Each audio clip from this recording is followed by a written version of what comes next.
नमस्कार दोस्तों, मैं अजय सिंह आपका स्वागत करता हूं एसएससी मेकर के यूट्यूब चैनल में। दोस्तों इस वीडियो में आपको बताऊंगा रीजनिंग के टॉप 5 क्वेश्चन दोस्तों जो सभी परीक्षाओं में पूछे जाते हैं। दोस्तों आप कोई सा भी गवर्नमेंट एग्जाम देंगे तो आपके पेपर में ये सब प्रश्न हमेशा देखने को मिलेंगे। दोस्तों रीजनिंग में कुछ सेट पैटर्न के प्रश्न होते हैं जो बार बार परीक्षाओं में पूछे जाते हैं। उन प्रश्नों को दोस्तों इस वीडियो में शामिल किया हूँ और दोस्तों इन सभी प्रश्नों को सॉल्व करने के लिए इस वीडियो में आपको बहुत ही आसान ट्रिक बताऊंगा, जिसकी सहायता से दोस्तों आप इन सभी प्रश्नों को बिना पेन उठाए सॉल्व करेंगे मात्र कुछ ही सेकंड में। तो आइए दोस्तों देखते हैं रीजनिंग के टॉप 5 क्वेश्चन। देखिएगा दोस्तों, पहला क्वेश्चन है मोस्ट इंपॉर्टेंट क्वेश्चन है और इस टाइप के हमेशा प्रश्न पूछे जाते हैं। दोस्तों ये मैथमेटिकल रीजनिंग के अंतर्गत आता है, ठीक है। यानी रीजनिंग के भी सेक्शन में क्वेश्चन ये पूछा जाता है और मैथ के भी सेक्शन में ये क्वेश्चन पूछ लिया जाता है। बहुत ही इंपॉर्टेंट टाइप का क्वेश्चन है। क्वेश्चन पढ़िए, क्वेश्चन कह रहा है एक चींटी 3 मीटर चलती है और फिर 4 मीटर ऊंचे एक वृक्ष पर चढ़ती है। वह अपने, ठीक है, कह रहा है अपने मूल स्थान से वह कितनी दूरी पर है। इस पे दोस्तों दो टाइप के प्रश्न बनते हैं, ठीक है। पहला टाइप का और दूसरा टाइप का, ठीक है। तो पहला टाइप का कौन सा बनता है, ये वाला जो क्वेश्चन है इसको मैं सॉल्व करने की कोशिश कर रहा हूं और आप दोस्तों क्या करिएगा, समझने की कोशिश करिएगा, ठीक है। देखिए कह रहा है एक चींटी 3 मीटर चलती है। क्या होती है दोस्तों, एक चींटी 3 मीटर चलती है। यानी मान लेंगे दोस्तों चींटी इस पॉइंट से चल रही है। कितना मीटर चली है दोस्तों, 3 मीटर चली है और फिर 4 मीटर ऊंचे वृक्ष पर चढ़ती है। ये वृक्ष मान लेंगे दोस्तों 4 मीटर का है। कितने मीटर का है, 4 मीटर ऊंचे वृक्ष पर चढ़ जाती है। और प्रश्न अब क्या पूछ रहा है, प्रश्न देखिए पूछ रहा है अपने मूल स्थान से वह कितनी दूरी पर है। मूल स्थान यानी कि ये वाला है, यहाँ पे जहां से चलना स्टार्ट की है और यहाँ पे पूछ रही है वह कितनी दूरी पर है। तो ये दूरी कहने का मतलब ज्यादातर स्टूडेंट क्या करते हैं, जोड़ लेते हैं। 3 मीटर चली इधर, 4 मीटर चली इधर, 4 3 क्या हो गया दोस्तों 7 और 7 मीटर आंसर देखते हैं, तुरंत टिक कर देते हैं और आंसर गलत हो जाता है। ये ऐसा प्रश्न ये नहीं पूछ रहा है। प्रश्न अगर जो पूछता वह कुल कितनी दूरी चली, तब तो इसका आंसर हो जाता 7 मीटर। पहला टाइप का ये प्रश्न बनता है, वह कुल कितनी दूरी चली। इतना आसान तो पूछेगा नहीं पेपर में। ये क्या पूछता है दोस्तों, वह मूल स्थान से कितनी दूरी पर है। यानी कि ये वाला दूरी पूछ रहा है। ये वाला जो दूरी देखिए, जो मैं रेखा खींच रहा हूं ना, ये वाला दूरी पूछ रहा है। यहां से यहां तक की दूरी कितनी है, ये चीज पूछता है। तो दोस्तों जब ये पेड़ पे चढ़ी है तो यहाँ पे क्या हो गया दोस्तों, 90 डिग्री का एंगल बन गया है। कहने का मतलब है दोस्तों ये 4 है ना, ये लंब है और ये आधार है और 90 डिग्री के सामने वाला ये जो दोस्तों एंगल है, ये क्या है दोस्तों, कर्ण है। तो कर्ण क्या होता है, कर्ण का मान कैसे निकाला जाता है, तो कर्ण बराबर दोस्तों होता है अंडर रूट लंब का स्क्वायर प्लस आधार का स्क्वायर। कहने का मतलब है कर्ण बराबर क्या होता है दोस्तों, कर्ण बराबर क्या होता है, देखिएगा कर्ण बराबर क्या होता है, कर्ण कैसे निकाला जाता है, अंडर रूट में लंब का स्क्वायर यानी कि 4 का स्क्वायर क्या होगा 16 और प्लस आधार का स्क्वायर 3 का स्क्वायर क्या हो जाएगा 9। 16 9 दोस्तों क्या हो जाएगा, 16 9 25 हो जाएगा। अंडर रूट 25 का मान क्या होता है दोस्तों, 25 का मान होता है 5। तो ये दूरी क्या हो जाएगी दोस्तों, 5 मीटर हो जाएगी। समझने की कोशिश कीजिएगा, ये दूरी क्या हो जाएगी दोस्तों, 5 मीटर हो जाएगी। और 5 मीटर किस ऑप्शन में दिया है, ऑप्शन नंबर पहले में दिया है। तो आपका ऑप्शन नंबर पहले क्या हो जाएगा, सही हो जाएगा। तो मैं उम्मीद करता हूं दोस्तों आप इस प्रश्न को अच्छे से समझ गए होंगे। एक बार और समझाने की कोशिश कर रहा हूं, समझिएगा। इसके लिए पेन उठाने की भी जरूरत नहीं होती है। कैसे सॉल्व किया जाता है, 3 मीटर चली है, फिर 4 मीटर ऊंचे वृक्ष पर चढ़ गई है और ये दूरी पूछ रहा है 3 ये 4। तो क्या करेंगे दोस्तों, 4 का स्क्वायर क्या होता है 16, 3 का स्क्वायर क्या होता है दोस्तों 9, 16 9 क्या होगा दोस्तों 25। इसको अंडर रूट में रख लेंगे, ठीक है। अंडर रूट 25 का वैल्यू क्या होता है दोस्तों 5, ठीक है। तो ये कर्ण इस ऐसे आ जाएगा, ये 5 यानी कि ये दूरी जो होगी दोस्तों यहां से यहां तक की ये 5 मीटर होगी। यानी कि चींटी दोस्तों मूल स्थान से वो कितनी दूरी पे है, तो 5 मीटर की दूरी पे है और 5 मीटर ऑप्शन नंबर ए में दिया। तो आपका ऑप्शन नंबर ए दोस्तों क्या हो जाएगा, सही हो जाएगा। और इस टाइप के दोस्तों हमेशा प्रश्न पूछे जाते हैं। तो मैं उम्मीद करता हूं दोस्तों इस प्रश्न को आप बहुत ही अच्छे तरीके से समझ गए होंगे। अगला क्वेश्चन देखिएगा, दूसरा क्वेश्चन है। दूसरा क्वेश्चन आपका सीरीज से है, यह भी इंपॉर्टेंट क्वेश्चन है, यह भी पूछा गया क्वेश्चन है। देखिए प्रश्न है, नीचे दी गई श्रृंखला में प्रश्न चिन्ह के स्थान पर कौन सी संख्या आएगी। प्रश्न चिन्ह है कहाँ, देखिए प्रश्न चिन्ह यहाँ श्रृंखला में दिया गया है और यहीं पे पूछ रहा है कि कौन सी संख्या आएगी। तो दोस्तों सीरीज से रिलेटेड कभी भी आपके पेपर में प्रश्न है तो आप क्या करेंगे, सीरीज को देखेंगे, सीरीज कैसे आगे चल रही है। तो जैसे दोस्तों ये सीरीज कैसे चल रही है, देखिएगा 3 है दोस्तों, 3 के बाद 5, 5 के बाद 6, 6 के बाद दोस्तों 12 हुआ, फिर 12, उसके बाद प्रश्नवाचक प्रश्नवाचक चिन्ह 24 26। यानी कहने का मतलब है अगर जो आप डिफरेंस देखें दोस्तों, यानी अंतर देखें तो 3 के बाद 5 हुआ 2, फिर 5 के बाद 6 1, 6 के बाद दोस्तों 12 हुआ 6, 12 के बाद दोस्तों 12 है यानी कि 0, फिर उसके बाद प्रश्नवाचक चिन्ह, उसके बाद से दोस्तों 24 है 26 है यानी कि 2 इधर। ठीक है, यानी ये यहाँ पे आपको कुछ नजर नहीं आ रहा होगा इस टाइप से कि ये सीरीज कैसे आगे बढ़ रही है या घट रही है, कुछ भी इस यहाँ पे आपको समझ में नहीं आएगा। यहाँ पे देखेंगे दोस्तों 2 1 6 0 ऐसे कोई कुछ भी नहीं समझ में आ रहा है। जब इस टाइप से आपके सीरीज सामने आ जाए और दिखे कुछ भी जब समझ में ना आए, तब क्या किया जाता है दोस्तों, देखिएगा तब किया जाता है हम एक एक संख्या को छोड़ के सीरीज को सॉल्व करते हैं। कहने का मतलब है 3 के बाद दोस्तों हम 5 छोड़ देंगे 6, ठीक है, 6 के बाद दोस्तों 12 छोड़ देंगे, ये वाला 12 लेंगे, फिर 12 के बाद दोस्तों ये प्रश्नवाचक चिन्ह छोड़ के 24। ठीक है, यानी कहने का मतलब है देखिए क्या हुआ, 3 दूना के 6, 6 दूना के 12, 12 दूना के 24, यानी क्या हो रहा है, मल्टीप्लाई 2 हो रहा है, यानी कि 2 गुना हो रहा है।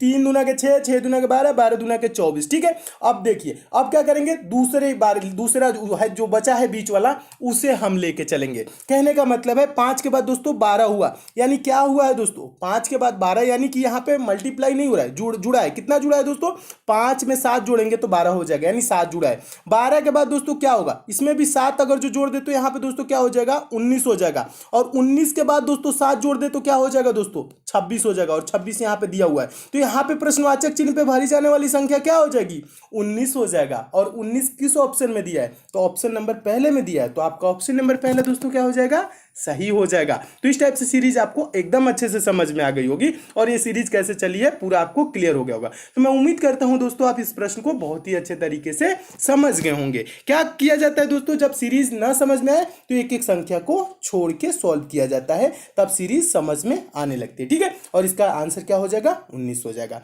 नेक्स्ट क्वेश्चन देखिएगा, तीसरा क्वेश्चन। और दोस्तों मैं आपको बता दूं, प्रश्न सॉल्व करने से पहले क्या किया करिए, वीडियो को पॉज कर दिया करिए, अपने आप से भी सॉल्व करने की कोशिश किया करिए। ठीक है, अपने आप से सॉल्व करने की कोशिश करेंगे तो आपके अंदर सोचने समझने की शक्ति विकसित होगी, तो आप पेपर में क्या होगा, आपको हिचकिचाहट नहीं होगी, हेजिटेशन नहीं होगी, आप प्रश्नों को पेपर में भी अच्छे से सॉल्व करने लगेंगे। तो अपने आप से भी सॉल्व करने की कोशिश किया करिए, बुक से भी प्रैक्टिस किया करिए। ठीक है, देखिए तीसरा क्वेश्चन बहुत ही इंपॉर्टेंट है, और आपको प्रश्न दोस्तों अच्छे लग रहे हैं तो वीडियो को अभी लाइक कर दीजिए, और ज्यादा से ज्यादा आप दोस्तों शेयर किया करिए। लाइक शेयर करते हैं तो दोस्तों हमें मोटिवेशन मिलता है कि आपको वीडियो पसंद आ रही है, और किसी टॉपिक में आप विशेष रूप से कमजोर है तो उस टॉपिक का नाम यानी चैप्टर का नाम भी कमेंट कर देंगे, तो भी चैप्टर में बहुत जल्द कंप्लीट करा दूंगा। ठीक है, देखिए तीसरा क्वेश्चन है, नीचे दी गई प्रश्न का सही वेन आरेख बताएं। वेन डायग्राम बनाना है, किसका, घोड़ा बंदर बाघ। ठीक है दोस्तों, वेन डायग्राम से रिलेटेड आपके पेपर में कभी भी प्रश्न आएगा तो आपको ये करना क्या होता है, वेन डायग्राम से रिलेटेड जो शब्द दिए जाते हैं यानी जिसके बीच आपको वेन डायग्राम बनाना होता है, जैसे इसमें घोड़ा दिया है, बंदर दिया है, बाघ, इसके बीच दोस्तों हम देखते हैं कि संबंध कैसा है, एक दूसरे के बीच ये एक दूसरे से कैसे संबंधित है, बस ये चीज पता लगा लेंगे तो इसका आंसर भी आप दे लेंगे। ठीक है, तो देखिए घोड़ा क्या होता है दोस्तों, बंदर क्या होता है, बाघ क्या होता है। देखिए, और ज्यादातर स्टूडेंट क्या सोचते हैं, देखिए बड़ा छोटा सोचने लगते हैं, यानी कि घोड़ा बड़ा होता है उसके अंदर क्या कर लेते हैं दोस्तों, बाघ को कर लेते हैं, उसके बाद बंदर कर लेते हैं, ऐसे वेन डायग्राम नहीं, ये आपको बड़ा छोटा नहीं पूछ रहा है, वेन आरेख पूछ रहा है, यानी कि वेन डायग्राम पूछ रहा है, यानी इसके बीच संबंध पूछ रहा है, तो इसका इमेज ऐसे नहीं होगा, ऐसे गलत हो जाएगा। देखिए ये घोड़ा क्या होता है, बंदर क्या होता है, बाघ क्या होता है। घोड़ा दोस्तों एक जानवर होता है, बंदर भी एक जानवर होता है, और बाघ भी क्या होता है दोस्तों, एक जानवर होता है। ठीक है, और ये सब अलग अलग होते हैं, इनमें किसी प्रकार का रिलेशन नहीं होता है, यानी संबंध नहीं होता है। तो एक देखिए सर्कल कैसे बनाएंगे, और इसको सर्कल से प्रदर्शित किया जाता है, तो एक घोड़ा का सर्कल हो जाएगा, फिर एक बंदर का सर्कल हो जाएगा, और एक बाघ का सर्कल हो जाएगा, यानी अलग अलग इसका सर्कल हो जाएगा। ठीक है, तो दोस्तों इस टाइप से अलग अलग सर्कल देखिए किस ऑप्शन में दिया है, तो आपका देखेंगे दोस्तों ऑप्शन नंबर बी देखेंगे, तो ऑप्शन नंबर बी में दिया है अलग अलग सर्कल। ठीक है, तो ऑप्शन नंबर बी क्या हो जाएगा, सही हो जाएगा, यानी इनके बीच कोई संबंध नहीं होता है, ये सब अलग अलग जानवर है। तो इस टाइप का वेन डायग्राम किस टाइप से बनेगा, ऑप्शन नंबर बी की तरह, तो आपका ऑप्शन नंबर बी दोस्तों क्या हो जाएगा, सही हो जाएगा। तो मैं उम्मीद करता हूं दोस्तों आप इस प्रश्न को भी बहुत अच्छे तरीके से समझ गए होंगे, और इस टाइप के भी प्रश्न आपके पेपर में आएगा तो आप अच्छे से सॉल्व कर लेंगे। अगला क्वेश्चन देखिएगा, अगला क्वेश्चन मोस्ट इंपॉर्टेंट है, और अगला क्वेश्चन देखने से पहले दोस्तों जो नए स्टूडेंट है उनके लिए बता दूं दोस्तों, ये पंचम पब्लिशर की ई बुक है, आपके आगामी सभी परीक्षाओं के लिए इंपॉर्टेंट है, चाहे आप दोस्तों रेलवे की एग्जाम देंगे, एसएससी की एग्जाम देंगे, या अगर आप दोस्तों कोई सा भी गवर्नमेंट एग्जाम देंगे, क्योंकि दोस्तों इस ई बुक में उन प्रश्नों को शामिल किया गया है जो प्रश्न आपके बार बार परीक्षाओं में पूछे जाते हैं, जो प्रश्न हमेशा परीक्षाओं में रिपीट होते हैं। दोस्तों इस ई बुक में आपको 10 प्रैक्टिस सेट मिल जाएगा, प्लस 10 वन लाइनर सेट मिल जाएगा। वन लाइनर सेट कहने का मतलब है दोस्तों एक लाइन में क्वेश्चन, दूसरे लाइन में आंसर। इससे क्या होगा दोस्तों, आप कम समय में ज्यादा से ज्यादा क्वेश्चन को प्रिपेयर कर लेंगे। दोस्तों आपके एग्जाम में 1 से 2 दिन का भी टाइम रहेगा, तो इस ई बुक को लेकर आप जरूर पढ़ लीजिएगा, आपके एग्जाम में काफी हेल्प मिलेगी। क्योंकि दोस्तों इसमें साइंस, जनरल अवेयरनेस और करंट अफेयर के इंपॉर्टेंट प्रश्नों को शामिल किया गया है, जो प्रश्न आपके बार बार परीक्षाओं में पूछे जाते हैं। दोस्तों पंचम पब्लिशर ने इसकी कीमत 150 रुपए रखी थी, लेकिन मेरे कहना है दोस्तों ये ई बुक आपको मात्र 25 रुपए मिल जाएगी। इस ई बुक को दोस्तों आप ले कहां सकते हैं, तो इसका लिंक दोस्तों मैं नीचे डिस्क्रिप्शन बॉक्स में दे दिया हूं, उस लिंक के थ्रू इस ई बुक को आप डाउनलोड कर सकते हैं। दोस्तों ये ई बुक है पीडीएफ नोट्स की तरह है, आपके मोबाइल में ही डाउनलोड हो जाएगी, आप मोबाइल से ही पढ़ सकेंगे। ये मार्केट में ऑफलाइन आपको नहीं मिलेगी। अगर जो दोस्तों आपको डाउनलोडिंग या पेमेंट से किसी प्रकार की समस्या होती है, दोस्तों पंचम पब्लिशर का कस्टमर केयर नंबर दिया गया है, इस नंबर पर आप कॉल करके बात भी कर सकते हैं। दोस्तों इस ई बुक को मैं खुद देखा हूं, इसमें जो प्रश्न दिए गए हैं बहुत ही इंपॉर्टेंट दिए गए हैं, जो बार बार एग्जाम में पूछे जाते हैं। इसलिए दोस्तों एग्जाम से पहले इस ई बुक को एक बार लेके आप जरूर पढ़ लीजिएगा। तो आइए दोस्तों देखते हैं अगला क्वेश्चन। देखिएगा दोस्तों चौथा क्वेश्चन है। चौथा क्वेश्चन बहुत ही इंपॉर्टेंट क्वेश्चन है और ये पेपर में बहुत बार पूछा जा चुका है। देखिए क्वेश्चन देखने में दोस्तों आपको बहुत बड़ा लग रहा होगा, लेकिन सॉल्व करना ये बहुत ही आसान होता है। और ज्यादातर स्टूडेंट क्या करते हैं, क्वेश्चन बड़ा देखते हैं और छोड़ देते हैं। ठीक है, क्वेश्चन बड़ा देख के छोड़ा नहीं जाता, उसको सॉल्व करने की कोशिश किया जाता है, ज्यादा टाइम नहीं दिया जाता है। ठीक है, देखिए इसमें टाइम नहीं लगेगा। प्रश्न को पढ़िएगा। प्रश्न कह रहा है नीचे दी गई श्रृंखला में अगला संख्या क्या होगा। यानी ये श्रृंखला दी गई है दोस्तों, और इसमें पूछ रहा है कि यहाँ प्रश्नवाचक चिन्ह यानी कि यहाँ पे कौन सी संख्या आएगी। तो इसके लिए क्या करेंगे दोस्तों, सीरीज के संख्याओं को ध्यान से देखेंगे, सीरीज कैसे आगे चल रही है। कहने का मतलब इसमें देखिए पहले में क्या दिया है 58965427, उसके बाद दोस्तों है 89654237, उसके बाद है 896542, उसके बाद दोस्तों है 965423, उसके बाद प्रश्नवाचक चिन्ह। ठीक है, ये दिया है। तो इसमें आप थोड़ा सा अगर दोस्तों थोड़ा सा दिमाग लगाएंगे, ध्यान लगाएंगे, तो क्या होगा दोस्तों, ध्यान से देखेंगे तो आपको दिख जाएगा। ठीक है, क्या दिख जाएगा, यानी ये जो श्रृंखला है, ये जो पहला वाला संख्या है, ठीक है, अगर जो ध्यान से देखो उसके बाद दूसरे वाले में क्या हुआ है, यहाँ पे दोस्तों जो यहाँ पे आपको 5 दिख रहा है ना, ये वाला 5 पहला वाला संख्या इसमें काट दिया है। तो यानी दूसरे में क्या किया है, 5 को नहीं लिखा है, 5 को नहीं लिखा है, 8 से स्टार्ट किया है और यहां तक लिखा है 8 9, देखिए लिखा है ना 89654237, ये लिखा है ना 89654237, ये चीज लिखा हुआ है। ठीक है, अब आगे क्या किया है दोस्तों, आगे देखिएगा, आगे देखिए दोस्तों 896 लिखा है, 5423 तक लिखा है, 7 को नहीं लिखा है। समझ रहे ना ये कर क्या रहा है, यानी कि पहले वाले में क्या किया, पहला संख्या हटा दिया, दूसरे वाले में क्या किया, लास्ट वाला हटा दिया, तीसरे वाले में क्या किया दोस्तों, देखिए तीसरे वाले में क्या किया है, आगे देखिएगा, यहाँ पे तीसरे वाले में क्या किया है, यहाँ पे लास्ट वाला ही संख्या को इसको जब हटा दिया है, फिर चौथे वाले में क्या किया, ये चीज देखिएगा, ध्यान से देखिएगा, एक बार और समझाने की कोशिश कर रहा हूं। पहले वाले में पहले में क्या किया, दूसरे वाले में क्या कर दिया दोस्तों, ये वाला पहला 5 को हटा दिया और पूरा लिख दिया। ठीक है, यानी कि यहाँ पे इतना लिख दिया। फिर इसमें क्या किया दोस्तों, 7 को हटा दिया, यानी कि लास्ट वाले को हटा दिया और इतना लिख दिया। उसके बाद दोस्तों चौथे वाले में क्या किया है, चौथे वाले में देखेंगे दोस्तों, ये चौथे वाले में क्या किया है, यानी कि 8 को हटा दिया है, ये वाला 8 को हटा दिया है और पूरा लिख दिया है। और लास्ट वाले में दोस्तों क्या किया है, लास्ट वाले में देखने की कोशिश करेंगे। देखिए अब इसके बाद से क्या करेंगे, यानी कि 8 को हटा दिया है, 9654, ये देखिएगा 965423 लिख दिया है। उसके बाद दोस्तों हम लास्ट वाले यानी जहां प्रश्नवाचक चिन्ह यहाँ पे क्या होगा आपको बताना है। ठीक है, समझने की कोशिश कीजिए, एक बार और समझाता हूं। यहाँ पे 5 काट दिया है, दूसरे वाले में यहाँ पे 5 काट के और यहाँ पे पूरा लिख दिया है। ठीक है, तो इसमें क्या किया दोस्तों, 7 को काट दिया है, पूरा लिख दिया है। फिर क्या किया है दोस्तों, यहाँ पे दोस्तों 8 को काट के यहाँ पे लिख दिया। ठीक है, इसमें हम क्या करेंगे दोस्तों, 3 को काट देंगे, जितना बचा वो लिख देंगे। कहने का मतलब है दोस्तों ये बचा क्या क्या दोस्तों, 96542 इसका राइट आंसर होगा, जो कि ऑप्शन नंबर डी में दिया है। तो आपका ऑप्शन नंबर डी दोस्तों क्या हो जाएगा, सही हो जाएगा। तो इस टाइप के भी प्रश्न आए दोस्तों तो आप ऐसे सॉल्व कर सकते हैं। एक बार समझ लीजिएगा, ज्यादा कुछ नहीं किया है, बस 5 काटा है फिर लिख दिया। ठीक है, फिर इसमें क्या किया है दोस्तों, 7 को काटा है लिख दिया। ठीक है, फिर इसमें क्या किया है दोस्तों, 8 को काटा है लिख दिया। फिर आगे क्या करेंगे दोस्तों, 3 को काटेंगे लिख देंगे। ठीक है, 3 को काटेंगे लिख देंगे, तो इसका आंसर क्या हो जाएगा, ये हो जाएगा। देखिए दोस्तों बहुत ही आसान क्वेश्चन है और ये बहुत बार पूछा जा चुका है, और मैं उम्मीद करता हूं दोस्तों इस प्रश्न को आप बहुत ही अच्छे तरीके से समझ गए होंगे।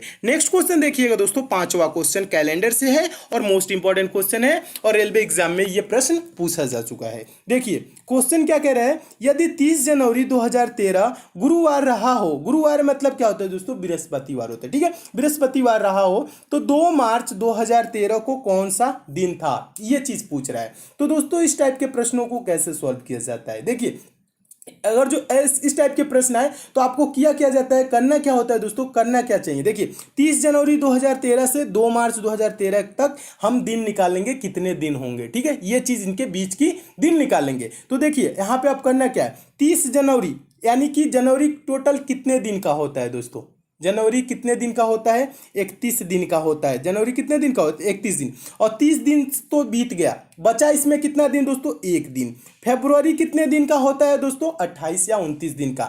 लीप ईयर जो होता है दोस्तों उसमें फेब्रुवरी होता है 29 दिन का। और लीप ईयर कैसे निकालते हैं, कैसे पहचानते हैं, तो दोस्तों जो वर्ष होता है, जैसे यहाँ 2013 है, अगर जो इसमें पूरा पूरा भाग चला जाएगा तो ये लीप ईयर होगा। इसमें दोस्तों चार से किससे दोस्तों, 4 से पूरा पूरा भाग चला जाएगा, जिसमें वो क्या होता है, लीप ईयर। जैसे 2012 में पूरा पूरा 4 से भाग चला जाएगा, ठीक है। 2020 है, 2012, 2016, 2020, ये क्या होगा दोस्तों, ये सब लीप ईयर होते हैं और इसमें 4 से पूरा पूरा भाग चला जाता है। तो इसमें फरवरी माह कितने दिन का होता है, 29 दिन का होता है। लेकिन 2013 क्या है, लीप ईयर नहीं है, तो इसमें फरवरी माह कितने दिन का होगा, 28 दिन का। तो फरवरी में कितना दिन बचा दोस्तों, 28 दिन। और पूछ क्या रहा है दोस्तों, 2 मार्च को, फरवरी के बाद आएगा मार्च, 2 मार्च यानी कि 2 मार्च में 2 दिन, ठीक है। अब इसको जोड़िए, कितना दिन हुआ, 1, 28, 2 जोड़ेंगे, 1, 28, 29, 29, 2, 31, कितना दिन हो गया दोस्तों, 31 दिन। अब क्या करेंगे दोस्तों, इसके बीच का दिन कितना आ गया, 31 दिन आ गया। हम 31 को क्या करेंगे दोस्तों, 7 से भाग करेंगे। 7 से क्यों भाग करते हैं, सप्ताह में 7 दिन होते हैं,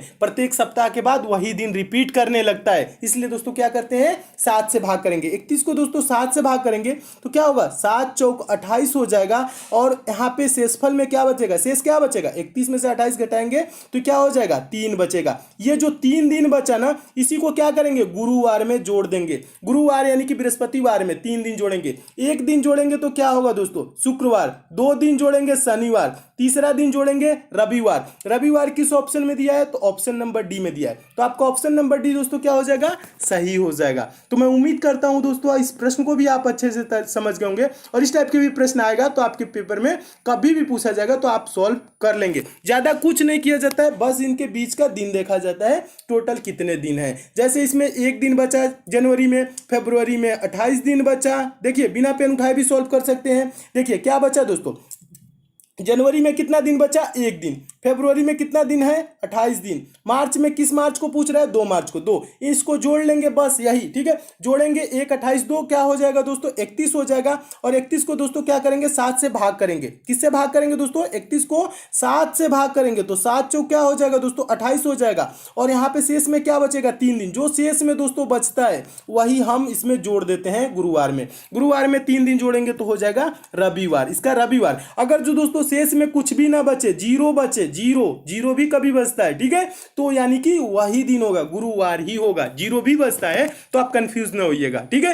अगर जो जीरो बचेगा तो गुरुवार ही होगा। और इसमें 1 दिन बचा, 2 दिन बचा, 3 दिन बचा, जितना दिन बचता है उसको हम गुरुवार यानी कि जो दिन दिया रहता है उसमें हम जोड़ लेते हैं। 3 दिन जोड़ेंगे, रविवार इसका राइट आंसर हो जाएगा। दोस्तों इसमें और भी क्वेश्चन है, उसको मैं नेक्स्ट पार्ट में करा दूंगा। अगर दोस्तों आपको किसी विशेष चैप्टर में प्रॉब्लम है तो उस चैप्टर का नाम भी आप नीचे जरूर कमेंट कर दीजिएगा, वो भी चैप्टर में बहुत जल्द कंप्लीट करा दूंगा। अगर दोस्तों आप मैथ में वीक है, मैथ बेसिक से जीरो लेवल से और चैप्टर वाइज दोस्तों पढ़ना चाहते हैं तो दोस्तों आपके लिए एक चैनल बनाया हूं जिसका लिंक नीचे डिस्क्रिप्शन बॉक्स में दे दिया हूं। दोस्तों आप उस चैनल पे जाके चैनल को सब्सक्राइब कर लीजिए, नोटिफिकेशन बेल को ऑन कर लीजिए, जहां दोस्तों मैं मैथ बेसिक से पढ़ा रहा हूं, जीरो लेवल से पढ़ा रहा हूं और चैप्टर वाइज पढ़ा रहा हूं। कुछ दिनों में दोस्तों मैथ के वहां जब सारी चैप्टर समाप्त हो जाएंगे दोस्तों आप भी मैथ के प्रश्नों को सेकंडों में सॉल्व करने लगेंगे, वो भी बिना पेन उठाए। तो मैथ में आपको थोड़ी सी भी प्रॉब्लम होती है दोस्तों उस चैनल पे जरूर जाए, जिसका लिंक नीचे डिस्क्रिप्शन बॉक्स में दे दिया हूं। और ये सब दोस्तों आपको प्रश्न अच्छे लगे हैं, समझ में आए हैं तो इस वीडियो को दोस्तों लाइक जरूर कीजिएगा। लाइक वाला सिंबल दोस्तों नीचे इस टाइप से बना होगा, यहाँ पे प्रेस कर दीजिएगा। और शेयर वाला सिंबल दोस्तों इस टाइप से बना होगा, यहाँ पे प्रेस करके फेसबुक, व्हाट्सएप, टेलीग्राम जितने भी दोस्तों आपके पास स्टडी ग्रुप हो उस ग्रुप में शेयर जरूर कीजिएगा।